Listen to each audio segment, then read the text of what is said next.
अस्सलाम वालेकुम मेरे परदेसी भाई। देखिए, जो लोग भी सऊदी अरेबिया में रहते हैं उनके साथ एक बड़ा मसला होता है कि बाज़ दफ़ा उन लोगों को जो है इमरजेंसी छुट्टी जाना होता है। अब इमरजेंसी छुट्टी से मुराद ये है कि बहुत सारे लोग जो हैं किसी वजह से, किसी पेशेंट के हालात में, किसी वजह से उनके घर फैमिली में कोई प्रॉब्लम है, उनका कॉन्ट्रैक्ट पूरा नहीं है या फिर उनका कॉन्ट्रैक्ट पूरा है, कफ़ील कंपनी नहीं जाने दे रहा है। तो हम इमरजेंसी जा सकते हैं या नहीं जा सकते, किस तरीके से जा सकते हैं, क्या इमरजेंसी का ज़िक्र या इसके ऊपर कोई सऊदी के लेबर कानून लिखा है, वो सारी इस वीडियो में बताने वाला हूँ। तो इस वीडियो को फुल वॉच करें ताकि आप अगर इस तरह का प्रॉब्लम फेस कर रहे हैं तो आपका प्रॉब्लम सॉल्व हो जाए।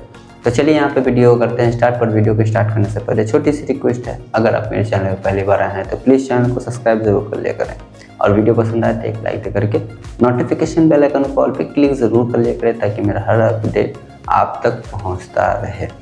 चलिए यहाँ पे वीडियो करते हैं स्टार्ट। कि जो लोग भी यहाँ पे परेशान हैं सऊदी अरेबिया में, अगर आपको मतलूब का प्रिंट, प्रूफ का प्रिंट, इकामा नंबर नहीं मिला है, आपको कफ़ील कंपनी ने इशू किया है तो आपको इकामा नंबर निकलवाना हो या फिर आपको अपना इकामा खुद से बनवा के कफ़ाला लेना हो, जिसको टेम्परेरी या मुका इकामा बोलते हैं, और अगर आप चाहें तो बॉन्ड पेपर होता है वो भी आप जो है चेक करवा सकते हैं। स्क्रीन पे ये दिख रहा है नंबर, इस नंबर पे आप क्लिक करके बात करके मेरी टीम से बात करें। ये मेरी टीम आपको हैंडल करेगी, इस पे आपके पूरे सर्विस को दिया जाएगा इंशाल्लाह जेन्युइन प्राइस में और कम से कम वक्त में आपका वो सारा काम किया जाएगा। लेकिन इस नंबर पे आप कोई भी लीगल एडवाइस जा करके नहीं लेंगे, क्योंकि ये सिर्फ मेरी टीम जो है संभालेगी, मैं नहीं संभालूंगा। इसलिए मेरा जो नंबर है वो दूसरा है लीगल एडवाइस के लिए। तो ये नंबर पे सिर्फ और सिर्फ मेरी टीम आपको पेपर वर्क से रिलेटेड सारा काम करेगी, जेन्युइन प्राइस में करेगी और इंशाल्लाह अगर कोई मसला बनेगा तो फिर मैं भी आपसे राब्ता करूँगा, अगर आपके साथ कोई मसला बनेगा तो। सबसे पहले हम बात करेंगे कि क्या सऊदी के लेबर कानून में इमरजेंसी छुट्टी जाने का कहीं पे भी जिक्र है। तो देखिए, सऊदी का जो लेबर कानून है यानी कि लेबर जो बुक होता है उसको मैंने पूरा स्टडी किया। लगभग कम से कम 116 से 114 आर्टिकल है, हो सकता है कि अभी कुछ अपडेट आया हो तो 124 भी हो सकता है, तो इसी के आसपास है, 16-24 के आसपास ही है। तो 116 से लेकर 124 तक का जितना भी आर्टिकल है मैंने सबको स्टडी किया है। कहीं पे भी इमरजेंसी छुट्टी जाने का जिक्र नहीं है, यानी कि इमरजेंसी छुट्टी के ऊपर कोई भी कानून नहीं है कि आप इमरजेंसी छुट्टी जा सकते हैं। ठीक है, ये सारा चीज़ जो डिपेंड करता है वो कफ़ील या कंपनी पे डिपेंड करता है। तो यहाँ पे सबसे पहले हम बात करेंगे कि जिनका कॉन्ट्रैक्ट पूरा नहीं है तो वो क्या जा सकते हैं या नहीं जा सकते हैं। तो देखिए, जब भी आपका कॉन्ट्रैक्ट पूरा नहीं है, आपको 2 साल हुआ है, 6 महीना हुआ है, 2 साल से कम हुआ है, 5 महीना हुआ है, 11 महीना, जो डजंट मैटर है, यानी कि आपका कॉन्ट्रैक्ट पूरा नहीं है, यानी कि पहला कॉन्ट्रैक्ट पूरा नहीं है, तो उसके बाद आप इमरजेंसी छुट्टी किस तरीके। देखिए, इमरजेंसी छुट्टी का जो कंडीशन है, अगर कफ़ील या कंपनी रजामंद है तो आप इमरजेंसी छुट्टी जा सकते हैं, अदरवाइज़ नहीं जा सकते हैं। हाँ, इसका एक सूरत ये भी है कि अगर आपके साथ कोई मेडिकल इश्यूज़ है, या आपके साथ है या आपके फैमिली के साथ है जो आपके कंट्री में है, तो उस सूरत में आपको कुछ जगह से जो है इमरजेंसी छुट्टी का रास्ता बन सकता है। अब वो किस तरीके से है, मान के चलिए अगर आपका कोई मेडिकल इश्यूज़ है, जैसे बहुत हेवी आप बीमार हैं, आपके तरफ से पूरा चीज़ क्लियर है कि मेरा बीमारी अब यहाँ पे ठीक नहीं हो सकता, कफ़ील कंपनी इलाज नहीं करा रहा है, तो उस सूरत में आप क्या करेंगे, अपने पहले डॉक्टर के पास विजिट करेंगे, डॉक्टर से जा कर के सारा चीज़ रिपोर्ट लेंगे, उसका सारा एक प्रूफ बनाएंगे, मतलब एक कॉपी उससे मांगेंगे। बस दफ़ा डॉक्टर देता नहीं है, लेकिन आप मांगेंगे तो ज़रूर देगा, या तो आपको सीडी देगा, चाहे तो वो रिटर्न में करके देगा कि इसको ये बीमारी है, यहाँ पे उसका इलाज नहीं हो पा रहा है, या फिर कफ़ील या कंपनी नहीं कर पा रहा है और आपको जो है अपना इलाज करवाना आपके मुल्क में, तो वो एक पेपर आपको बना करके देता है, सीडी लिख देता है, उसमें आपका सारा रिपोर्ट होता है। उस रिपोर्ट को ले करके आपको पहले एक कंपनी के पास जाना है कि भाई मेरा जो है अब यहाँ पे इलाज नहीं हो पा रहा है, मैंने बहुत ट्राई किया है, लिहाजा मुझे जो है एक इमरजेंसी छुट्टी चाहिए जिससे मैं अपने मुल्क जा कर के अपना इलाज करा करके वापस आ सकूँ। तो इसका जो है एक आपको रिटन में लिख करके देना है और सारे चीज़ जो भी आपका जो रिपोर्ट वगैरह उसको अटैच करके अपनी कंपनी में सबमिट करना है। 10 से 15 दिन आपको वेट करना है, HR डिपार्टमेंट में जाके बात करना, ना आपको इंजीनियर से बात करना, ना फोरमैन से बात करना है, ना अपने किसी मुदीर से बात करना है। अगर आप कंपनी में हैं तो डायरेक्ट HR से बात करें, और अगर आप कफ़ील के पास है तो डायरेक्ट कफ़ील से बात करें। 10 से 15 दिन आप वेट करें। अगर उनके तरफ से कोई भी अपडेट नहीं आता है तो उसका एक कॉपी ज़रूर रखें अपने पास, जो भी आपने कफील या कंपनी में सबमिट किया उसमें डेट मेंशन ज़रूर रखें। और उसके बाद उस पेपर को ले जा करके एम्बेसी में जाके सबमिट करें कि भाई मेरे साथ जो है मेडिकल इश्यूज़ है और मैं जो है घर जाना चाहता हूँ, कफील कंपनी मेरा छुट्टी नहीं दे रहा है और मेरा जो है अब तबीयत और भी ज़्यादा ख़राब होने लगा है। तो उस सूरत में फिर कफील को या कंपनी को एम्बेसी की तरफ से मेल जाता है कि भाई या तो आप इसका प्रॉपर इलाज कराएं या तो इसको एक छुट्टी दें ताकि ये अपना इलाज करा करके वापस आ सके। तो उस सूरत में कफील या कंपनी हो सकता है कुछ आपका सैलरी रोके, 1 महीना 2 महीना जो भी है वो उनके ऊपर डिपेंड करता है, और रोक करके आपको जो है इमरजेंसी छुट्टी वो देंगे 1 महीना 45 दिन, जो भी उनके ऊपर डिपेंड करता है वो देते हैं।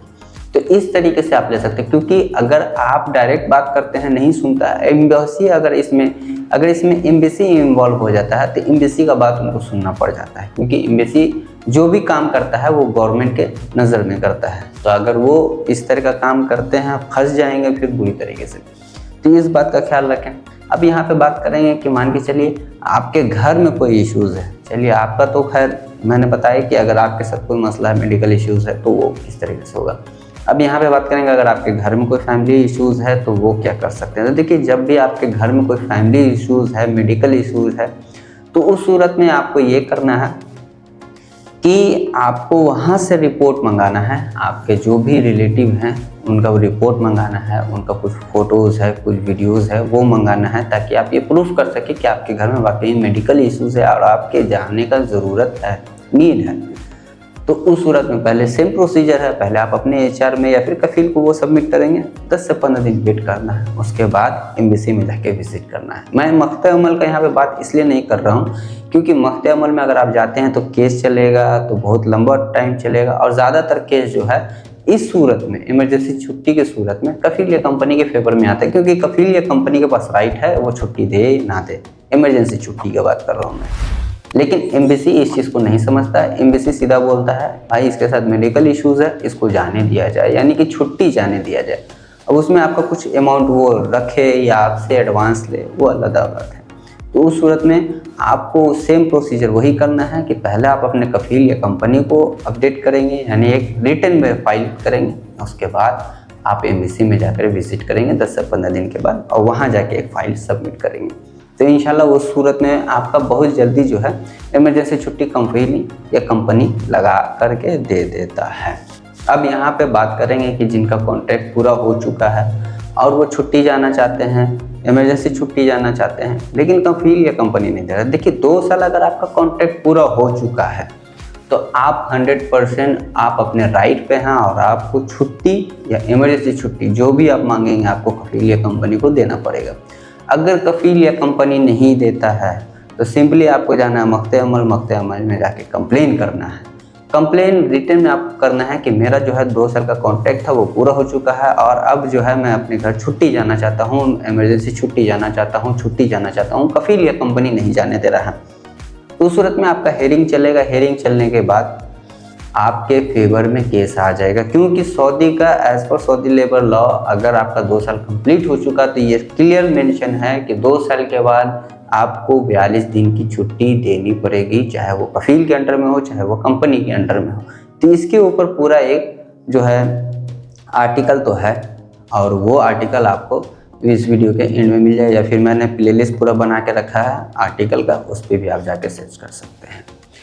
तो इसके ऊपर तो खैर कानून है और ये चीज़ आपके फेवर में आ जाएगा, और कफील कंपनी को मजबूरन आपको छुट्टी देना पड़ेगा, चाहे वो हंस के दे चाहे वो रो करके दे, ठीक है। लेकिन अगर इन केस नहीं दे सकता है तो वहाँ पे फिर कफील या कंपनी को ये रिटन में लिख करके देना पड़ेगा, यानी कफील या कंपनी वहाँ पे फिर रिटन में लिख करके देगा कि वो छुट्टी क्यों नहीं दे सकता आपको, और वो छुट्टी में उस रिटन में जो है वो मेंशन करेगा, या तो आपका जो कंपनी है या आप हैं उस पोजीशन पे हैं जो आपका काम को कोई और नहीं हैंडल कर सकता है, जब तक कोई दूसरा ना आ जाए तब तक आपको छुट्टी नहीं दे सकता है। तो इस तरह का वो जो है एक रिटन में फाइल करेगा, चाहे एम्बेसी को करे चाहे मख्ते अमल को करे, या फिर वो ये चीज़ शो करेगा कि भाई मेरे पास जो बंदी की कमी है इस महीने के बाद नहीं 2 महीने के बाद मैं, और जब मेरे पास बंदा पूरा हो जाएगा तो मैं इसको छुट्टी दे दूँगा। तो यानी कि हर हाल में उसको छुट्टी देना है, चाहे वो 1 महीना के बाद दे, 2 महीने के बाद दे, लेकिन उसको फिर देना पड़ेगा, क्योंकि उसके आगे वो जा नहीं सकता है। 60 दिन का टाइम कंपनी को मिलता है, कफील को मिलता है मफ्ती अमल की तरफ से। 60 दिन के अंदर में आप इसके जगह पे जो भी वर्कर है, लेबर है, या फिर जो भी इसके पोजीशन का बनता है उसको आपको लाना है और इसको यहाँ से छुट्टी भेजना है, क्योंकि ये आर्टिकल में लिखा है कि रिटर्न में उसको जो है इसको क्लियर करना पड़ेगा किस वजह से नहीं भेजा और वो कब भेजेगा छुट्टी पे आपको, ये चीज़ का मेंशन है। या तो उसके जगह पे ये हो सकता है कि हाँ, कफील या कंपनी ये भी कह सकता है कि भाई मेरे पास काम का ओवरलोड ज़्यादा है और मैं अभी इसको नहीं भेज सकता। अगर ये नहीं जाता है तो जो भी इसका एनुअल फीस है, जो भी इसका एनुअल लीव है, वो सारा पैसा मैं दे दूँगा और देने के बाद इसको छुट्टी नहीं भेजूँगा। और ये चाहे तो यहाँ रह सकता है, इसका एनुअल जो भी फीस बनता है, एनुअल जो भी इसका लीव का पैसा बनता है वो मैं दे दूँगा। तो उस पर अगर आप एग्री होते हैं तो आपका जो भी एनुअल लीव का जो पैसा होता है वो कंपनी उसी टाइम आपको दे देता है, लेकिन छुट्टी फिर नहीं देता है। तो अगर आप एनुअल लीव ले करके छुट्टी अपना नहीं जाएंगे तो आपकी मर्ज़ी है, लेकिन अगर आप चाहें तो वहाँ पे खारिज कर सकते हैं कि नहीं मुझे छुट्टी ही जाना है, तो वो आपको एनुअल लीव तब भी देगा और दे करके आपको भेजेगा। तो इस बात का भी आपको ख्याल रखना है। तो आज की इस वीडियो में मैंने आपको सऊदी से इमरजेंसी छुट्टी जाने का सारा तरीका बताया है। अगर फिर भी आपका कोई डाउट रहता है तो आप वीडियो कमेंट में पूछ सकते हैं, और बहुत जल्द मैं इंशाल्लाह कोशिश करूँगा कि लाइव स्ट्रीम करूँ। थोड़ा काम की वजह से परेशान हूँ, इसलिए नहीं कर पा रहा हूँ। तो इंशाल्लाह आप लोग दुआ करें और वीडियो को शेयर कर दिया करें, ताकि मैं और भी इस तरह का अपडेट का वीडियो बनाता रहूं। और इंशाल्लाह दुआ करें कि जल्द से जल्द मेरा काम थोड़ा ख़त्म हो तो मैं आप लोगों के लिए लाइव स्ट्रीम भी करूं, ताकि आप लोगों का सवाल का जवाब वहां पे भी मिल जाया करे। तो चलिए फिर मिलते हैं नेक्स्ट वीडियो में, तब तक के लिए खुदा हाफिज़। वीडियो देखने के लिए बहुत बहुत शुक्रिया। वीडियो पहली बार आए हैं तो चैनल को सब्सक्राइब करके नोटिफिकेशन बेल पे क्लिक कर लिया करें। वीडियो पसंद आए तो लाइक कर दिया करें, वीडियो को शेयर ज़रूर कर दिया करें। चलिए फिर मिलते हैं नेक्स्ट अपडेट में, तब तक के लिए खुदा हाफिज़।